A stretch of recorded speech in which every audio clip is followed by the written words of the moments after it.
Set 16 question number 1। ICAR केंद्रीय कपास अनुसंधान संस्थान कहाँ स्थित है? नागपुर। राष्ट्रीय पर्यावरण अभियांत्रिकी अनुसंधान संस्थान नागपुर। ठीक है, नागपुर आंसर। उसके बाद राष्ट्रीय सुदूर संवेदन केंद्र संस्थान कहाँ स्थित है? हैदराबाद। भारतीय कृषि एवं अनुसंधान संस्थान दिल्ली। उसके बाद तंबाकू वाला राजमुंद्री आंध्र प्रदेश। और चीनी वाला ठीक है, कानपुर उत्तर प्रदेश। और केंद्रीय चावल अनुसंधान संस्थान कटक उड़ीसा। केंद्रीय गन्ना अनुसंधान संस्थान लखनऊ। केंद्रीय नारियल अनुसंधान संस्थान कासरगढ़ केरल। और गन्ना प्रजनन केंद्र बोले तो कहाँ है? कोयम्बटूर। केंद्रीय औषधि अनुसंधान संस्थान लखनऊ उत्तर प्रदेश। केंद्रीय नमक वाला भावनगर गुजरात। केंद्रीय जूट अनुसंधान संस्थान कोलकाता वेस्ट बंगाल। केंद्रीय खाद्य प्रौद्योगिकी संस्थान Mysore Karnataka. Question number 2। WTO का मुख्यालय कहाँ स्थित है? जेनेवा। WTO का full form world trade organization. उसके बाद फूड ऑर्गेनाइजेशन का हेडक्वार्टर कहाँ है? वर्ल्ड फूड ऑर्गेनाइजेशन का headquarter Rome. World food organization का हेडक्वार्टर रोम और WTO का हेडक्वार्टर जेनेवा। उसके बाद IMF का हेडक्वार्टर वाशिंगटन DC। और UNO प्लस UNDP यूनिसेफ का हेडक्वार्टर न्यूयॉर्क। उसके बाद विश्व मौसम विज्ञान का हेडक्वार्टर विश्व बौद्धिक संपदा का हेडक्वार्टर और विश्व स्वास्थ्य संगठन का हेडक्वार्टर विश्व आर्थिक मंच का हेडक्वार्टर जेनेवा। WTO की स्थापना कब हुई थी? अंकटाड का हेडक्वार्टर ठीक है। उसके बाद संयुक्त राष्ट्र विद्यालय का हेडक्वार्टर टोक्यो जापान। यूनेस्को का हेडक्वार्टर पेरिस। ओपेक का headquarter Vienna. Question number 3। Australia के पूर्व क्रिकेटर मैथ्यू हेगन निम्नलिखित में से कौन सी आत्मकथा लिखी है? Standing my ground. ठीक है, standing my ground. Playing it my away किसने लिखी है? Sachin Tendulkar. The test of my life Yuvraj Singh. At the close play Ricky Ponting. उसके बाद number spin Shane Warne. My story Michael Clarke. ठीक है। True colours Adam Gilchrist. The winner's mindset Shane Watson. ठीक है। Out of my comfort zone Steve Waugh लगो। ठीक है। Roy on the rise के लेखक Andrews Symonds. Question number 4। Bharatanatyam में प्रयुक्त आंगिक अभिनय का क्या नाम है? आंगिक अभिनय यानी मुद्रा नाम है ना। ठीक है। उसके बाद जाति स्वरम और शब्दवम और वर्णन जावली काटा मुख हस्त का संबंध किससे है?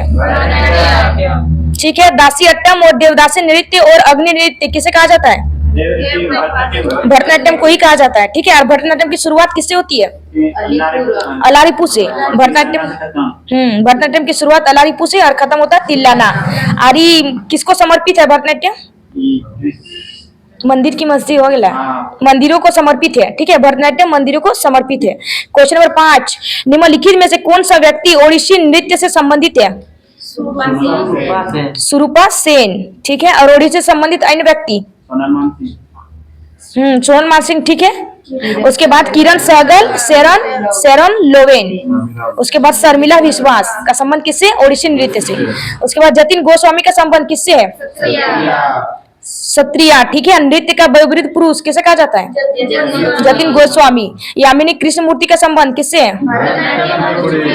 ठीक है, भरतनाट्यम और कुचिपुड़ी। उसके बाद इशिरा वारिक और शोभना नारायण का संबंध किससे है? कथक।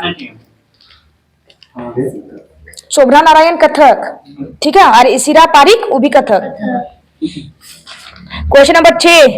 निम्नलिखित में से किस राज्य में वसंत उत्सव के रूप में जोड़ा नृत्य किया जाता है? उत्तराखंड। उत्तराखंड के अन्य उत्सव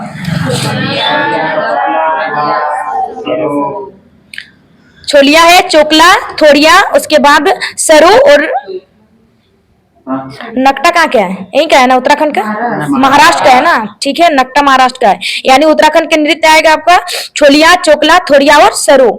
त्रिपुरा के नृत्य होजागिरी, ममिता मोशक, संग्राही, हिक हक। कहाँ के नृत्य? त्रिपुरा। बीरगासो कहाँ का नृत्य? यक्षगान। और उसके बाद भूता आराधना कर्नाटक। नकटा कहाँ का लोक नृत्य? अरकोली। लावनी। ठीक है, क्वेश्चन नंबर 7, निम्नलिखित में से कौन सा एक प्रसिद्ध वीणा वादक है? बी धन्नामल। ठीक है, किससे संबंधित है? वीणा वादक से। और डॉक्टर लालमणि मिश्र किससे संबंधित है? वीणा। और असद अली खान का संबंध किससे? वीणा। एस बालचंद्रन का संबंध? वीणा। सुल्तान खान का संबंध किससे? उस्ताद बिंदु खान का संबंध किससे? उस्ताद बिंदु खान का भी संबंध सारंगी से। इलियास खान का संबंध सारंगी वादक है। ठीक है, उसके बाद गोपाल मिश्रा का संबंध गोपाल दास है पखावाज। ठीक है, गोपाल मिश्रा का संबंध सारंगी से है। और शकूर खान का संबंध किससे है? शकूर खान का संबंध भी सारंगी से है। ठीक है, उसके बाद पंडित राम नारायण का संबंध सारंगी। एन राजन का संबंध किससे है? वायलिन। टी एन कृष्णन का संबंध वायलिन। ठीक, उसके बाद एल सुब्रमण्यम का संबंध वायलिन। और विष्णु गोविंद जोग का संबंध भी वायलिन। तोताराम शर्मा का संबंध किससे है? पखावाज। गोपाल दास का संबंध पखावाज। ठीक है, गोपाल मिश्रा बोले तो सारंगी और गोपाल दास पखावाज। उस्ताद रहमान खान का संबंध पखावाज। क्वेश्चन नंबर 8, भारत की जलवायु को निम्नलिखित में से क्या कहा जाता है? मानसूनी ना। और इसे अन्य नाम है उष्ण कटिबंधीय मानसूनी जलवायु कहते हैं। ठीक है, और ये कौन सा शब्द है? मानसूनी अरबी शब्द है। और भारत के कृषि जलवायु क्षेत्र को कितने भागों में, कितने हिस्सों में बांटा गया? 15 हिस्सों में बांटा गया। भारत में कृषि जलवायु क्षेत्र को 15 हिस्सों में बांटा गया है। क्वेश्चन नंबर 9, निम्नलिखित में से कौन सा भारत में स्थापित प्रथम नेशनल पार्क है? ठीक है, जिम कॉर्बेट नेशनल पार्क। और कौन से राज्य में है? उत्तराखंड। और जिला बोले तो नैनीताल। ठीक है, और कौन सी नदी किनारे बहती है? रामगंगा नदी। ठीक है, और उसके बाद जिम कॉर्बेट राष्ट्रीय उद्यान का नया नाम रामगंगा नदी में बहती है। ठीक है, लेकिन नाम यही है, रामगंगा नेशनल पार्क। ठीक है, नाम में पार्क आएगा ना, रामगंगा नदी के किनारे बहती है। ठीक है, अन्य वर्ष कोई। उसके बाद ये मतलब देखिए, सबसे पहले हेली राष्ट्रीय उद्यान इसका नाम था। ठीक है, 1936 में हेली राष्ट्रीय उद्यान का स्थापना किया गया था। ठीक है, और वो एशिया का सबसे पहला राष्ट्रीय उद्यान था। और 1957 में इसका नाम बदलकर जिम कॉर्बेट राष्ट्रीय उद्यान किया गया। ठीक है, तो जिम कॉर्बेट राष्ट्रीय उद्यान कब नाम रखा गया? तो 1957। ठीक है, और बाघ परियोजना में फर्स्ट नेशनल पार्क कब शामिल किया गया था? 1973। ठीक है, उसके बाद उत्तराखंड के अन्य नेशनल पार्क कौन कौन से नेशनल पार्क है? प्रीवियस क्लास पढ़े थे।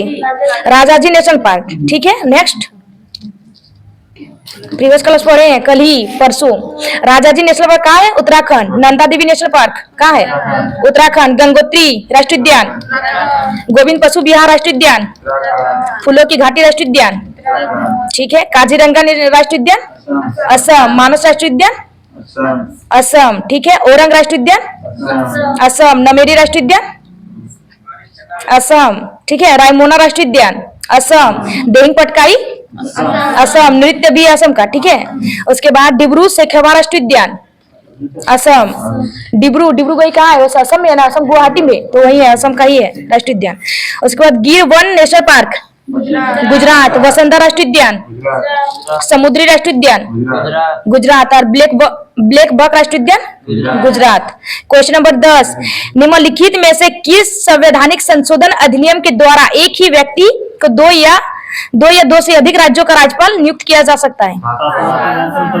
कब हुआ था 7वां संविधान संशोधन? 1956। और क्या था 7वां संविधान संशोधन? ठीक है, राज्य पुनर्गठन आयोग। ठीक है, कब हुआ था 7वां संविधान संशोधन? 1956 को। उस टाइम पे राज्यों और यूटी की संख्या कितनी थी? 14 राज्य और 6 यूटी। और वर्तमान में राज्य और यूटी की संख्या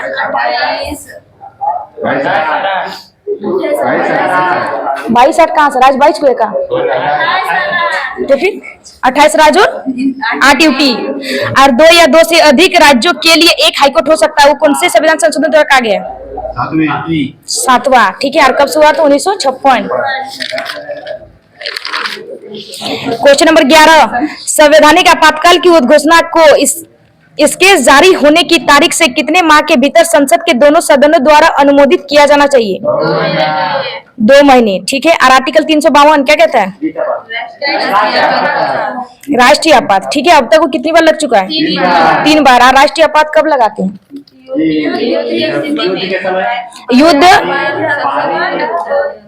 युद्ध, बाह्य आक्रमण और आंतरिक अशांति। ठीक है। आंतरिक अशांति के आधार पर राष्ट्रीय आपात लगाते हैं। यार ये अब तक 3 बार लग चुका है। ठीक है। उसके बाद आर्टिकल 356 राष्ट्रपति शासन। और कब लगाते हैं राष्ट्रपति शासन? राज्यपाल का संवैधानिक तंत्र विफल होने पर लगता है। ठीक है। उसके बाद आर्टिकल 360 द्वितीय आपातकाल। ठीक है। आर एक बार भी नहीं लगा अभी तक। उसके बाद आर्टिकल 358 आपातकाल लगेगा तो मूल अधिकार खत्म हो जाएंगे। लेकिन अपवाद में कौन कौन से 2 आर्टिकल है? जो 20-21 आर्टिकल 20 और 21 मतलब आपातकाल के दौरान भी समाप्त नहीं होगा। उसके बाद आर्टिकल 359 राष्ट्रपति बताएंगे कि कौन से फंडामेंटल राइट खत्म किया जाएगा। ठीक है। यानी कौन कौन से जब आपातकाल के दौरान खत्म होगा मौलिक अधिकार वो कौन से आर्टिकल में बताया जाएगा? 359। क्वेश्चन नंबर 12, एक अस्थायी समिति संसद के निम्नलिखित सदनों में से किस सदन के सदस्यों से मिलकर बनी एक समिति है? राज्यसभा और लोकसभा ना, दोनों सदनों। ठीक है। उसके बाद संसदीय समिति किस आर्टिकल में बताई गई है? 105। और 106 में क्या है? आर्टिकल 106 संसद सदस्यों के वेतन व भत्ते का जिक्र है। ठीक है। संसदीय समिति बनाई जाएगी 105 में, तो उसका तो वेतन और भत्ता होगा ना, तो 106 में बताया गया। लोक लेखा समिति कब बनी थी? 1921। और किसके आधार पर बनी थी? मतलब किस आधार पर बनी थी? मॉन्टेग्यू चेम्सफोर्ड सुधार आधार। ठीक है। और ये लागू कब हुआ था? 1919। ठीक है। लोक लेखा समिति अवधि 1 वर्ष। और कितने सदस्य होते हैं लोक लेखा समिति में? टोटल सदस्य पूछ रहे हैं कितने? ठीक है। लोक लेखा समिति में टोटल 22 सदस्य होते हैं। उनमें लोकसभा के 15 सदस्य और राज्यसभा के 7 सदस्य। उसके बाद प्राक्कलन समिति का गठन कब हुआ था? 1950। और इसमें टोटल सदस्य 30 और 300 लोकसभा के सदस्य होते हैं। ठीक है। और कार्यकाल 1 वर्ष। सार्वजनिक उपक्रम समिति कब बनी थी? 1964। और सदस्य 22, 15 लोकसभा और 7 राज्यसभा। क्वेश्चन नंबर 13, 1820 की रैयतबाड़ी को कृषक भी कहा जाता है। ठीक है। 1820 की रैयतबाड़ी व्यवस्था निम्नलिखित में से किस क्षेत्र में लागू की गई थी? मद्रास, बॉम्बे और असम। उसके बाद लागू करने वाला व्यक्ति मतलब किसने लागू किया था? Thomas Munro. और तब वो टॉमस मुनरो कहाँ का गवर्नर था उस टाइम? मद्रास का गवर्नर। ठीक है। उसके बाद इजारेदारी प्रथा किसने लागू किया? हेस्टिंग्स। ठीक है। हेस्टिंग ने लागू किया। और कब लागू किया? वॉरेन हेस्टिंग ने लागू किया 1772। ठीक है। अस्थायी बंदोबस्त किसने लागू किया? कॉर्नवालिस। और कब? 1793। क्वेश्चन नंबर 14, कपास के लिए प्रसिद्ध स्थान उरैयर किसका राजनीतिक केंद्र था? चोलों का। ठीक है। और चोल वंश का संस्थापक विजयालय। ठीक है। चोल वंश का संस्थापक विजयालय। और चोल वंश की राजधानी तंजौर। और विजयालय का राज्य चिन्ह क्या था? बाघ। ठीक है। चोल साम्राज्य में विद्यालय के लिए दान दी गई भूमि को क्या कहा जाता था?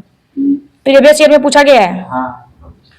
चोल साम्राज्य में विद्यालय के लिए दान दी गई भूमि को शालाभोग कहते थे। ठीक है। और चोल साम्राज्य में सर्वप्रथम वर्णन कौन से अभिलेख में? चोल प्रथम का जो वर्णन है किस शिलालेख में मिलता है? अशोक के किस शिलालेख में मिलता है चोल प्रथम का सर्वप्रथम वर्णन? चोल वंश का सर्वप्रथम वर्णन अशोक के 13वें शिलालेख में मिलता है। उसके बाद चोल वंश में धनी भूस्वामियों को क्या कहा जाता था? मतलब किसकी उपाधि दी जाती थी? चोल वंश में धनी भूस्वामियों को किसकी उपाधि दी जाती थी? तो मुवेंद वेलन और अरियारर की उपाधि दी जाती थी। ये भी पूछा है। ठीक है। और चोल वंश के अंतिम शासक राजेंद्र तृतीय था, राजेंद्र थर्ड। अंतिम शासक। और उसका संस्थापक कौन था? विजयालय। राजधानी तंजौर। क्वेश्चन नंबर 15, वर्ष 2011-12 के लिए ग्रामीण क्षेत्रों के लिए एक व्यक्ति के लिए गरीबी रेखा प्रतिमाह तय की गई थी 816 रुपये। और किस रिपोर्ट पर कहा गया? तेंदुलकर समिति। ठीक है। और शहरी के लिए कितने रुपए तय की गई? 1000। क्वेश्चन नंबर 16, निम्नलिखित में से किसे एंजाइम के रूप में जाना जाता है? जैविक उत्प्रेरक। और एंजाइम क्या है? सभी एंजाइम क्या होती हैं? प्रोटीन। ठीक है। एंजाइम जीवित होते हैं कि नहीं? तो क्या होती हैं? जीवित। ठीक है। एंजाइम जीवित नहीं होते, वे निष्क्रिय होते हैं। ठीक है। और एंजाइम किसमें मदद करता है? एंजाइम पाचन क्रिया में मदद करता है। ठीक है। और ये एंजाइम एक रासायनिक प्रक्रिया है, रासायनिक प्रक्रिया को तेज करता है, इसलिए एंजाइम किस रूप में जाना जाता है? जैविक उत्प्रेरक के रूप में। क्वेश्चन नंबर 17, निम्नलिखित में से कौन सी सबसे अधिक अभिक्रियाशील धातु है? मैग्नीशियम, ऑप्शन के हिसाब से। ठीक है। उसके बाद सबसे अभिक्रियाशील धातु सीजियम है, उसके बाद पोटेशियम। ठीक है। उसके बाद सोडियम, कैल्शियम, उसके बाद मैग्नीशियम, उसके बाद एल्युमिनियम। क्वेश्चन नंबर 18, हाल ही में किस देश ने आधिकारिक तौर पर सदस्यता के लिए आवेदन किया है? पाकिस्तान। ठीक है। यानी हाल ही में ब्रिक्स देश ने आधिकारिक तौर पर सदस्यता के लिए आवेदन किया है? पाकिस्तान। ठीक है। और ब्रिक्स की स्थापना नहीं पता ना? 2010 में होगा, साउथ अफ्रीका जुड़ा।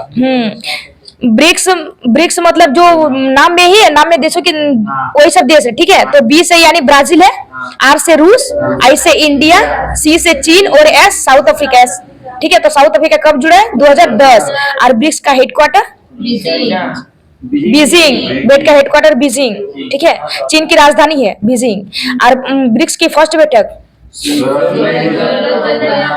16 जून 2009। और कहाँ हुई थी? रूस। ठीक है। और ब्रिक्स के जो 2023 में बैठक किया गया, कहाँ किया गया? South Africa. 2024 में बैठक कहाँ होगा? इसके देशों पे ही घूमता है। ठीक है। ब्राजील में होता, लेकिन वो मना कर दिया, इसलिए कहाँ होगा? रूस में। उसके बाद 2025 में इंडिया। ये भी अगर मना कर देगा तो चीन में होगा। ठीक है। क्वेश्चन नंबर 19, हाल ही में ईश्वर शमी ने यूरोपियन योग स्पोर्ट्स चैंपियनशिप में कौन सा पदक जीता है? गोल्ड जीता है। ठीक है। आयोजन कहाँ किया गया था? सम्मेलन। ईश्वर शर्मा लगो ना, तुम की बोली? क्वेश्चन नंबर 19, हाल ही में ईश्वर शर्मा ने यूरोपियन योग स्पोर्ट्स चैंपियनशिप में कौन सा पदक जीता है? स्वर्ण। ठीक है। इसका आयोजन कहाँ किया गया था? स्वीडन। स्वीडन की राजधानी स्टॉकहोम। ठीक है। उसके बाद ईश्वर शर्मा की एज कितनी थी उस टाइम? 13 साल। ठीक है। क्वेश्चन नंबर 20, हाल ही में किसने 47 वर्ष बाद डेविस कप 2023 का खिताब जीता है? इटली। और डेविस कप कौन से खेल से संबंधित है? ना, टेनिस। डेविस कप टेनिस से संबंधित है। और इस खेल का उपविजेता कौन था? डेविस कप 2023 का उपविजेता ऑस्ट्रेलिया। ठीक है। 28 बार विजेता रह चुका है। नॉर्थ ईस्ट इंडिया महोत्सव कहाँ मनाई है? इटली। और फर्स्ट महिला पीएम इटली की जॉर्जिया मेलोनी। गाना तो कभी कभी नहीं revision set 15 revision. Question number 1, Pushkaralu त्योहार किस भारतीय राज्य के सांस्कृतिक धरोहर को बढ़ावा देने के लिए मनाया जाता है? आंध्र प्रदेश। क्वेश्चन नंबर 2, पुदुकोट्टई दक्षिण मूर्ति पिल्लई एक प्रसिद्ध वादक है, किस वादक से संबंधित है? वाद्य यंत्र से, कंजीरा। क्वेश्चन नंबर 3, निम्नलिखित में से कौन सा अंतरराष्ट्रीय संगठन शतरंज का शासी निकाय है? FIDE ना, FIDE। इसके हेडक्वार्टर, इसकी स्थापना कब हुई थी? FIDE की स्थापना 1924। ठीक है। तब उसका हेडक्वार्टर कहाँ था? पेरिस। और वर्तमान में हेडक्वार्टर कहाँ है? ल्यूसाने, स्विट्जरलैंड। ठीक है। और FIDE के उपाध्यक्ष विश्वनाथ आनंद को बनाया गया। ठीक है। जो पहले शतरंज के पहले ग्रैंड मास्टर रह चुके हैं। और फीफा के वर्तमान अध्यक्ष कल बताएं, फीफा के वर्तमान अध्यक्ष जियानी इन्फेंटिनो। ठीक है। IOC के वर्तमान अध्यक्ष, इंडियन ओलंपिक कमेटी के वर्तमान अध्यक्ष थॉमस बॉक। और कहाँ के? जर्मनी के। और भारतीय ओलंपिक संघ की फर्स्ट महिला PT उषा। ठीक है। इसे उड़न परी के नाम से जाना जाता है। क्वेश्चन नंबर 4 निम्नलिखित में से किस गुरुदेव रविंद्रनाथ टैगोर ने क्वीन ऑफ कथक की उपाधि दी थी? सितारा देवी। और इसे पद्मश्री कब दिया गया? 1975। और इसने पद्म भूषण लेने से इनकार कर दिया था। ठीक है। और सितारा देवी के पिता का नाम पंडित सुखदेव महाराज। ठीक है। और सितारा देवी के मूल नाम धन Lakshmi. Question number 5 FIH Asia cup पुरुष हॉकी 2023 की मेजबानी किस देश द्वारा की गई थी? ओमान। ओमान की राजधानी ईरान की तेहरान। और कल बताए ओमान की राजधानी। ठीक है। मस्कट। और मुद्रा रियाल। और विजेता विजेता भारत। और विजेता पाकिस्तान। ठीक है। FIH यानी अंतर्राष्ट्रीय हॉकी महासंघ। ठीक है। और इसके वर्तमान अध्यक्ष कौन है अभी? कल बताए मोहम्मद तैयब इकराम। ठीक है। क्वेश्चन नंबर 6 निम्नलिखित में से कौन सी हस्ती एक पुरस्कार विजेता मोहिनी अट्टम नृत्यांगना है? नीना प्रसाद। और नीना प्रसाद को केरल कलामंडलम अवार्ड कब दिया गया था? 2015। ठीक है। और नृत्य चूड़ामणि अवार्ड कब दिया गया? 15 केरल कलामंडलम अवार्ड कब दिया गया? 2017। और नृत्य चूड़ामणि अवार्ड 15। ठीक है। क्वेश्चन नंबर 7 मोरमुगाओ बंदरगाह किस राज्य में स्थित है? गोवा। ठीक है। गोवा में स्थित है। कुल बंदरगाह की संख्या 13 जिनमें भारत सरकार के 12 बंदरगाह है और एक बंदरगाह निजी बंदरगाह है।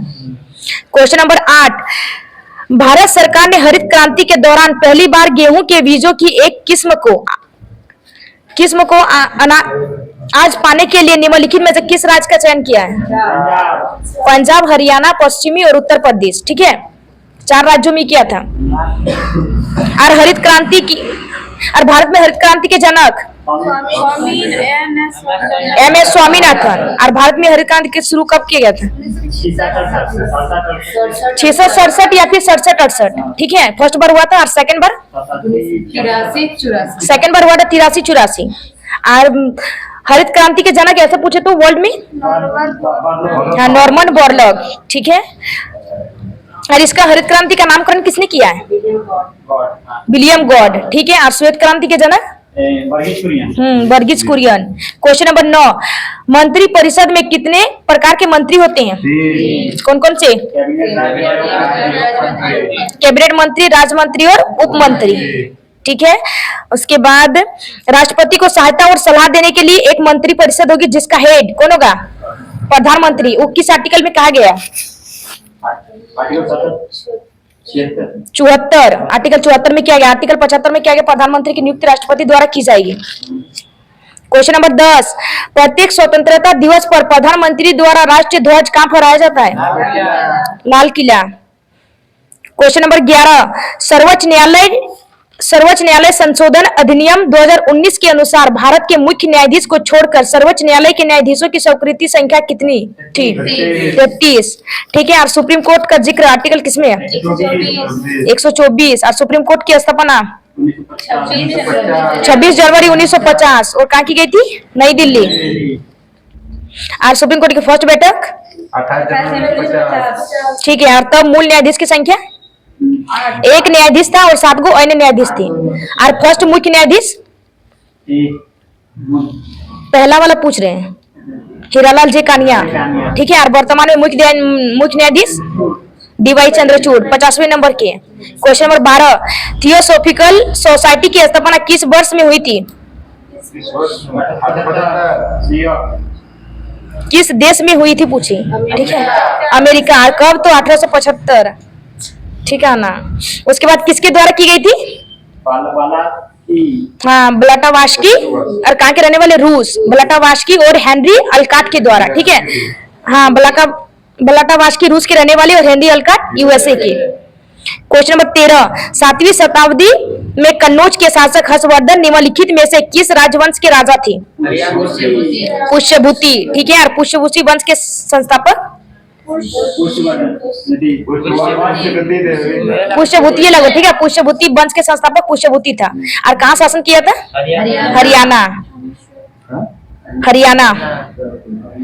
उसके बाद अर्थशास्त्र के लेखक राजतरंगिणी के लेखक अराष्ट्रध्यायी के लेखक? ठीक है। कल्पसूत्र के लेखक? ना। भद्रबाहु। और गीत गोविंद के लेखक? जयदेव। क्वेश्चन नंबर 14, भारत की जनगणना 2011 के अनुसार निम्नलिखित में से कौन सा राज्य 0 से 6 वर्ष की आयु की सबसे अधिक जनसंख्या वाले शीर्ष 3 राज्यों में शामिल है? महाराष्ट्र। क्वेश्चन नंबर 15, 1969 में बैंकों के राष्ट्रीयकरण के दौरान निम्नलिखित में से किस बैंक का राष्ट्रीयकरण नहीं किया गया था? SBI bank. उसका राष्ट्रीयकरण कब किया गया? 1955। क्वेश्चन नंबर 16, समुद्र के जल में नीचे जाने पर जल का दाब का मान क्या होता है? बढ़ जाता है। क्वेश्चन नंबर 17, दंत स्वास्थ्य से संबंधित निम्नलिखित में से कौन सा कथन गलत है?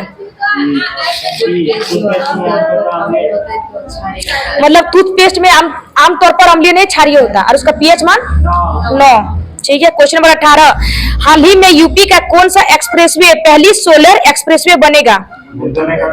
बुंदेलखंड एक्सप्रेसवे। और इसकी लंबाई कितनी है? 269 किलोमीटर। ठीक है। क्वेश्चन नंबर 19, हाल ही में किस देश ने नई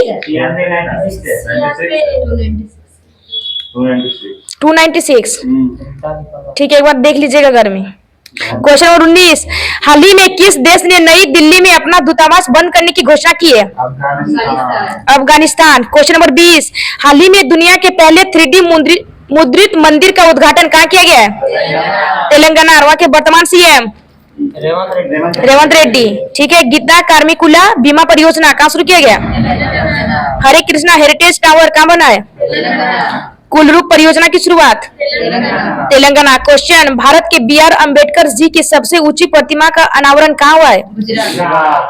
गुजरात। और सबसे ऊंची प्रतिमा स्टेचू ऑफ यूनिटी का नाम दिया गया है। ठीक है। और किस नदी के पर आधारित स्थित है?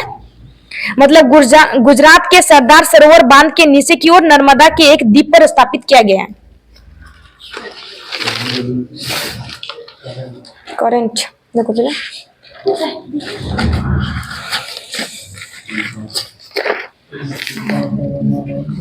करेंट रिपोर्ट सूचकांक 2023 इंडेक्स वाला है। ठीक है। उसके बाद वैश्विक ऊर्जा संक्रमण सूचकांक 2023 कौन जारी करता है?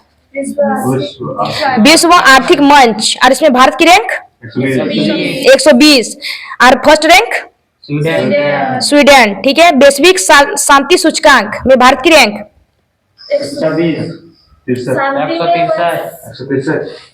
126 होगा। ठीक है। वैश्विक शांति सूचकांक में 126। ठीक है। शांति सूचकांक में 126 है। करंट गुरु मास्टर ने लिखा है। ठीक है।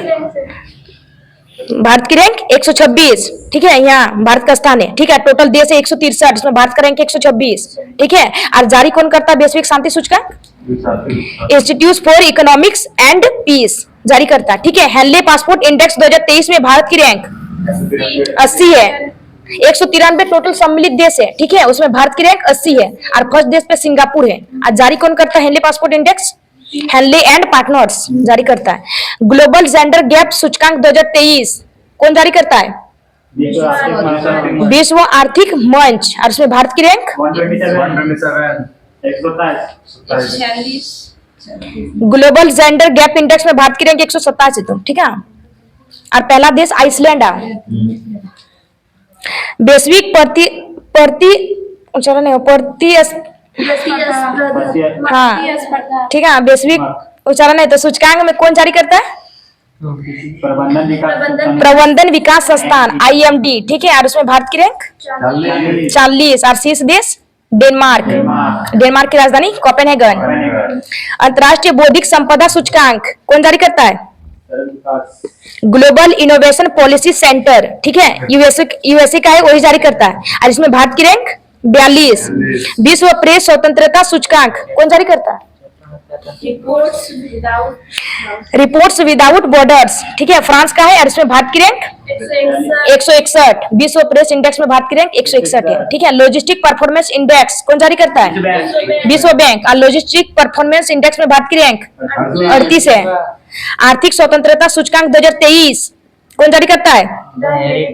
The heritage foundation. और इसमें भारत की रैंक 131। ग्लोबल यूनिकॉर्न इंडेक्स 2023 कौन जारी करता है? कोरोना, ठीक है। और इसमें भारत की रैंक तीसरा। ग्लोबल यूनिकॉर्न इंडेक्स में भारत की रैंक तीसरा है, ठीक है। विश्व खुशहाली रिपोर्ट 2023 कौन जारी करता है? विकास समाधान नेटवर्क। सतत विकास समाधान नेटवर्क, और इसमें भारत की रैंक 126, ठीक है। विश्व खुशहाली रिपोर्ट और विश्व शांति रिपोर्ट में भारत की रैंक 126 है। वर्ल्ड एयर क्वालिटी रिपोर्ट में भारत की rank world air quality report में भारत की रैंक 8वां है। जारी कौन करता है? Sweet form IQ air. वैश्विक आतंकवाद सूचकांक में भारत की रैंक 13। आज जारी कौन करता है? अर्थशास्त्र और शांति संस्थान। एक बार भारत वाला रैंक पूछ ले। वैश्विक ऊर्जा संक्रमण सूचकांक में भारत की रैंक 67, और वैश्विक शांति सूचकांक में भारत की रैंक 126। हेनले पासपोर्ट इंडेक्स में भारत की rank 80। Global gender gap index में भारत की रैंक, ठीक है। वैश्विक प्रतिस्पर्धात्मक सूचकांक में भारत की रैंक 40। सतत विकास रिपोर्ट में भारत की रैंक 112। अंतर्राष्ट्रीय बौद्धिक संपदा सूचकांक में भारत की रैंक 42, और विश्व प्रेस स्वतंत्रता सूचकांक में भारत की रैंक, ठीक है। लॉजिस्टिक परफॉर्मेंस इंडेक्स में भारत की रैंक 38। आर्थिक स्वतंत्रता सूचकांक में भारत की रैंक 131, और ग्लोबल यूनिकॉर्न इंडेक्स में भारत की रैंक तीसरा। विश्व खुशहाली रिपोर्ट 2023 में भारत की रैंक, ठीक है। वर्ल्ड एयर क्वालिटी रिपोर्ट में भारत की रैंक 8वां। वैश्विक आतंकवाद सूचकांक में भारत की रैंक 13। अगर वैश्विक हंगर इंडेक्स में भारत की रैंक पूछे तो हंगर इंडेक्स पहले 107 था, अब 123 11 हो गया, ठीक है। हंगर इंडेक्स में 111।